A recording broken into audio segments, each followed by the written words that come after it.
Mark Hayes. It's my extreme pleasure to introduce our program quality director, distinguished Toastmaster, Christina Johnston.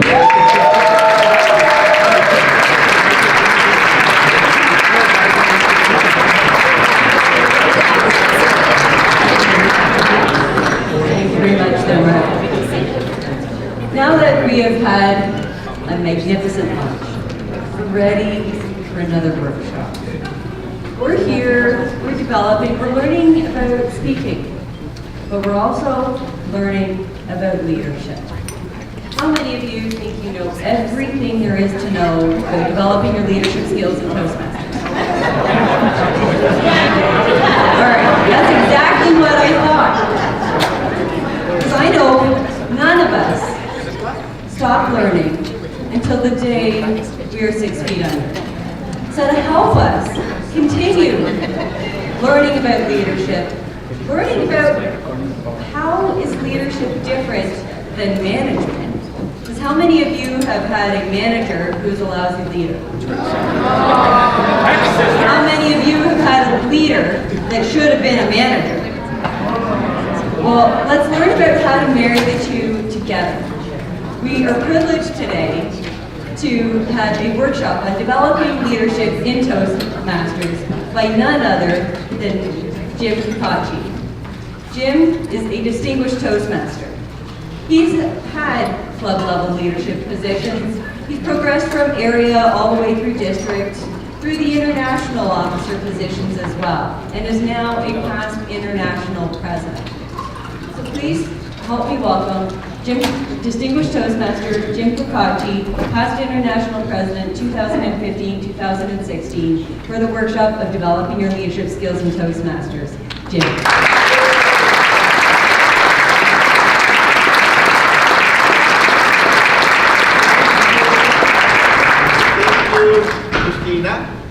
Thank you, Christina. Are we live or what? No? There we go. Thank you, Christina, and thank you, District 86 Toastmasters. It's a pleasure to be back so soon. And I hope you all enjoyed your lunch. It's my job to keep your energy levels up now. We're going to start with a little exercise, and I'm going to ask Christina to help me with this. Christina, I'm going to give you my notepad and a pen here. Would you come forward? All right. Let's get you up on stage, too. You all know Christina?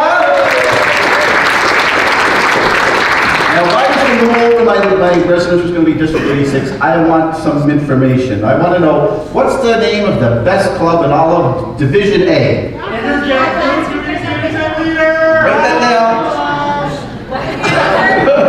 Do your best, not perfection. Do your best, not perfection.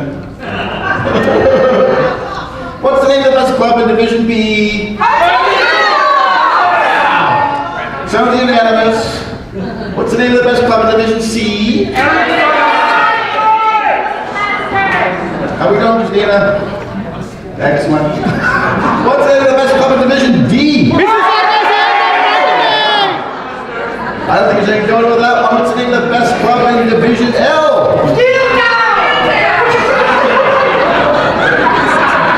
You having fun, Christina? I'm having fun. What's the name of the best club in Division M? Division N? What's the name of the best club in Division S? Sounds unanimous. What's the name of the best club in Division T? Too long. Don't write that one down here. What's the name of the best club in Division W? Energetics. What's the What's the name? No microphone for this last one. What's the name of the best club in all of District 86? I'm sorry to do that to you, Christina. Thank you. Thank you, Christina.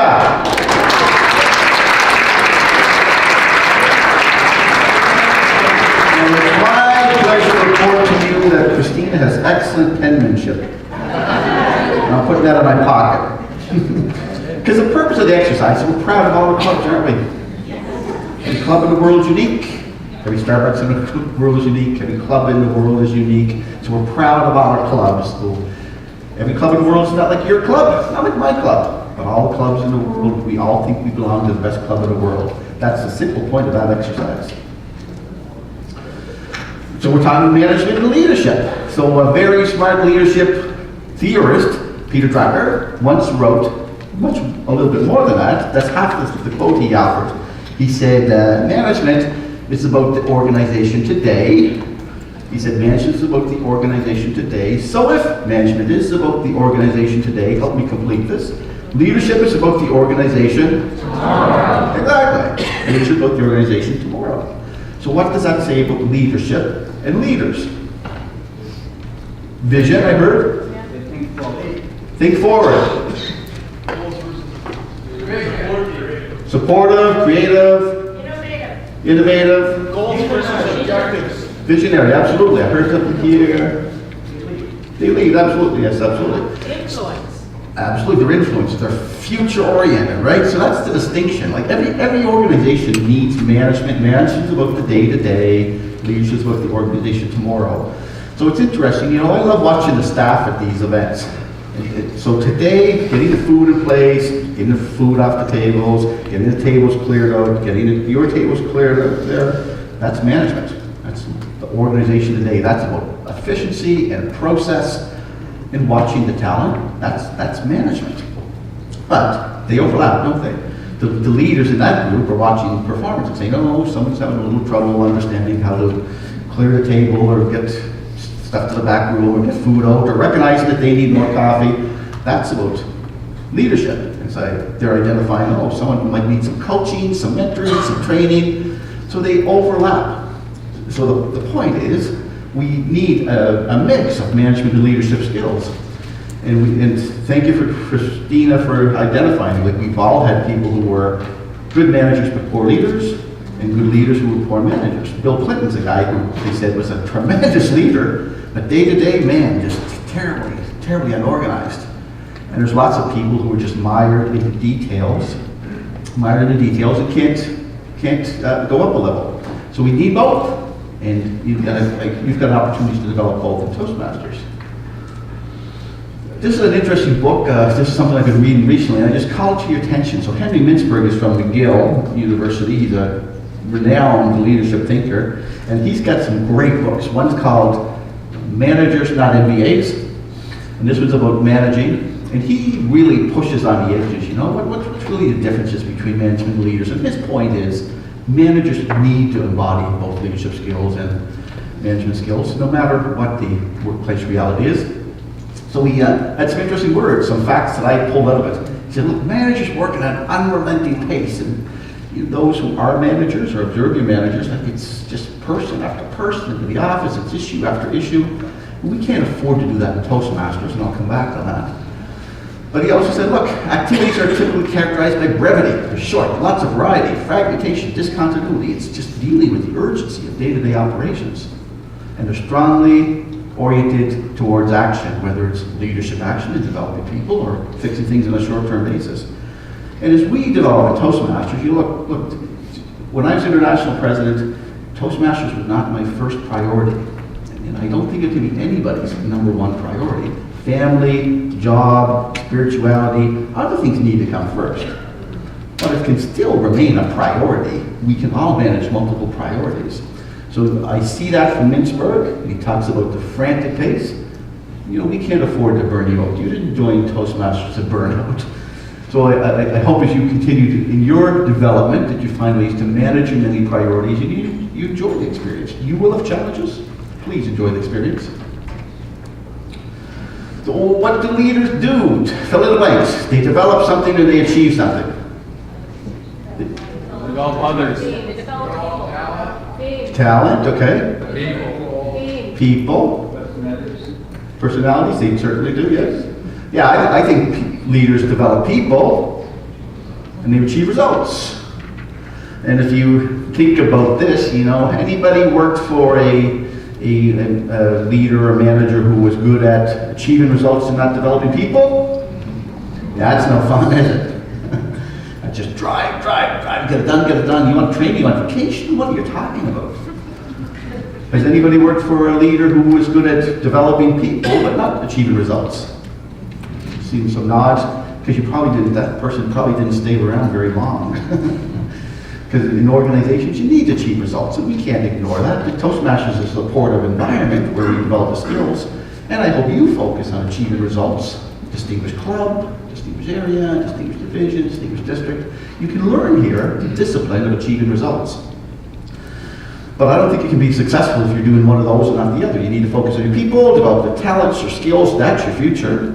And you've got to learn the discipline of understanding results and achieving results. Even if you don't agree with the targets that have been assigned to you. You know, it's our jobs to work and achieve the results. I don't know about you, but in my workplace, I was never able to say, I don't like the numbers that have been sent down, guys. Here's what I think would be a good year. No, that doesn't happen, does it? Those tend to be sent down on high. And in Toastmasters, we assigned the Distinguished Club program pretty easy, achievable goals, in my opinion, 10 goals, but directing our energy and helping people see how they can help us achieve Distinguished Club is a powerful, powerful discipline to practice in our environments. So when it comes to developing teams and people with leadership, there's all kinds of theories, charismatic leaders and authoritarian leaders and military leaders, and all of them are appropriate for certain organizations. But I personally love Ken Blanchard's situational leadership here, because he said that the brilliance is this. He says, the leader's style needs to adapt to the task maturity of the follower. And the brilliance of that is the task maturity. He says the leadership style needs to adapt to the task maturity of the follower. I'm going to show you a little graph, and I'm going to give you an example. So let me take you forward to that. So Blanchard, you can find all kinds of information on Google about this. So Blanchard says, look, if somebody's new to a task, we need to tell them what to do.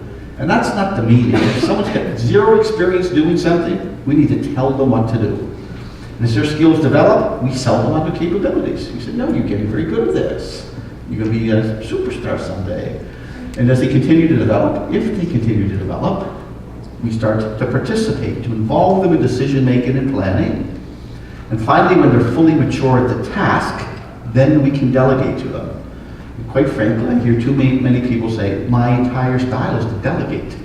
If you understand this, you say, no, that's a recipe for disaster. It might seem easy in the short term, but it's no way to develop people. It's no way to get results. So let's pretend, who's one of the best non-Toastmaster public speakers in the world? Give me some names. Donald Trump. Councilor Obama. Tony Robbins. Who's that? Mel Robbins. Red Skelton? Mel That's Brown. I'm sorry, I heard wrong. Okay. What about the young man who was up here? Yeah. What's his name? Wally Shaw. He was great, wasn't he? Yes. All right. Let's pretend Wally joined your Toastmaster club. Let's pretend. And you need to be timer. Wally's a great speaker, isn't he? Yes. How good is he as a timer in the Toastmaster club? Not so good, I don't think. His task maturity is 0, right? So as good a speaker as he is, we'd have to say, Wally, have you ever used a stopwatch? So table topics, 1 minute, put up the green card, 90 seconds, put up the yellow card, 2 minutes, put up the red card. For the speeches, at 5 minutes, put up the green card. We need to tell him what to do, right? As he continues to develop, we'd say, second time, we'd say, Wally, you were so good as timer last time. You're going to be a big Toastmaster. Do you remember how the timings worked? If you remember, that's great, and otherwise we need to remind him. He continues to develop. And let's say he continues to participate, and someday we say, Wally, we need you to time in this room so Jim doesn't go way overtime. What are some ways we can make sure we've got some lights and cards to make sure that Jim can see when he's at the green light level, yellow, and the red? If you're participating, you're seeing, is he getting mentally engaged, or is he just going through the tasks? And only until he is fully mature can you delegate. Can you say, Wally, it's last minute, the timer's not here, we need to time Jim so he doesn't go way overtime. Can you just get in there and take care of it? That's delegation, right? Fully mature, he can take care of it. So pretty simple process, right? So as leaders, we need to assess what's the task maturity of somebody, the specific task maturity, before deciding on our behavior. So question, does it sound like I understand that? I blew it big time. I do understand this, but it's a skill that needs practice. So let me tell you how I blew it. So in Canada, anybody happen to recognize the gentleman in the middle? He was a gold medal curler in Italy in 2008. Yeah? Nobody knows the name. His name's Jamie Corrad from St. John's, Newfoundland. And so I was doing some volunteer work with the Board of Trade in St. John at that time, and we decided we're going to have a fundraising dinner. And I said, oh, I can get Jamie Corrad. I happen to do some work with him. I said, I can get a guy who's got a gold medal from Turin, Italy, and I can get him to come speak to us. And we had a small committee, and there was a friend of mine working on the committee, a very talented friend. His name happens to be Trig. And I told Trig, look, I would like to tell a story in lots of places. He said, yeah, tell the story. There's some interesting lessons in it. So Trig's always been a success at anything I've ever seen him do. So when I was working with the Board of Trade, I said, Trig, we're going to have a dinner. It's on Take Our Kids to Work Day. You guys can take your kids to work day, right? Yeah, we're going to do a Take Our Kids to Work Day, so we know the date. We've booked the venue. I've got the speaker. Please put together a committee, figure out the meal, figure out the costs, get some sponsors, because we need sponsors to make this a reality. Go ahead, take care of that, Trig. What sort of style is that? Pure delegation. What was his task maturity? It was 0, actually. Good guess. No, he had never done anything like that, nor have I. So, as a good delegator, I would check in with Trig. I started back in around May or June, and I call him and say, how is this coming along? How are we doing, getting ready for that date in November, first Wednesday in November? Trig would say, great, we've got a couple of companies already who are interested in sponsoring. Wonderful. Phone call would end. I'd call him again in 3 weeks or so, and I'd say, how's it coming along? He says, oh, great, another company's interested in sponsoring.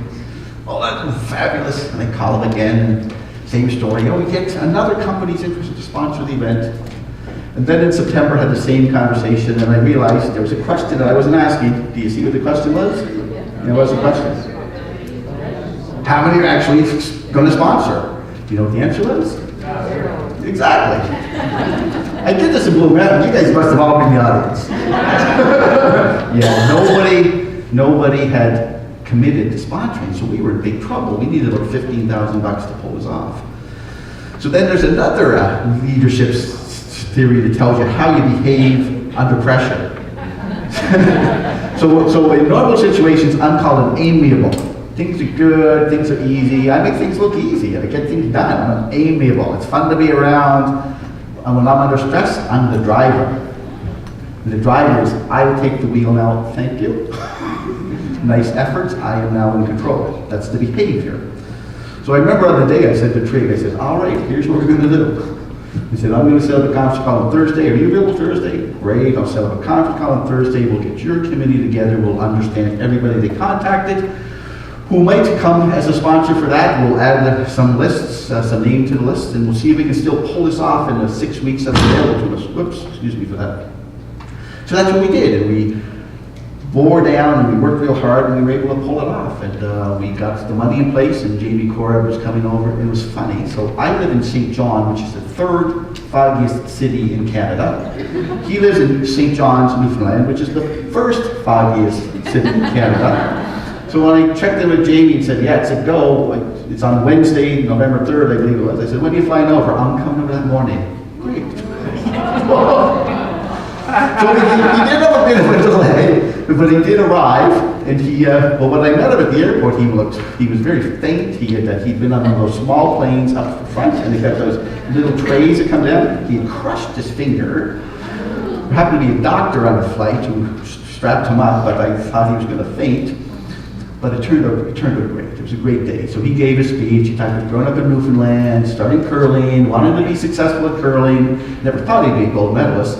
Other kids making fun of him. And at the end of the speech, he reaches in his pocket and he hauls out Olympic gold medals, and it's a great conclusion. And at the end, there's kids from Take Our Kids to Work Day taking their photos with the gold medal on. There's business people taking their photos with the gold medal on. Great success.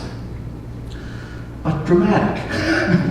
And so I tell you the story, and I don't want to take the message that, oh yeah, Jim stepped in and saved the day, Jim's the hero. That is not the point. The point is, I made a big mistake. I had a friend, Trig, and I do have a friend called Trig, and I put him in a spot where he could have failed. He would have been perceived to have failed, I would have been perceived to have failed, the Board of Trade would have been perceived as failed, we couldn't pull it off.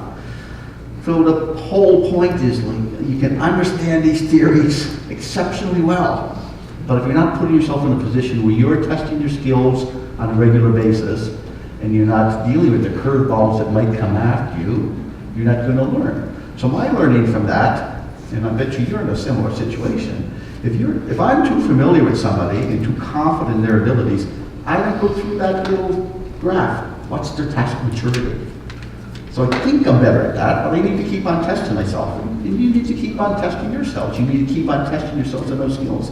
So Blanchard wrote something fascinating. I think I understand it well enough to explain it to you, but I almost blew it with my friend Trig, and that would have been disastrous. Get the point? Find opportunities to test yourself. Okay, I've got just a little bit of setup for an exercise I'm going to do. So I'm just going to ask you to talk at your tables. Do you agree or disagree? I'm going to look for about 3 opinions. And I'm going to ask, do we have a hand mic we can pass around at some point from the back? I'm just going to ask you to talk amongst yourselves. There's one, Christina's got one here. That'll probably suit us if you've got a second one, that's great. But talk amongst yourselves at your round tables. True or false, you agree or disagree, there is no achievement without setting a goal. Talk amongst yourselves for a moment.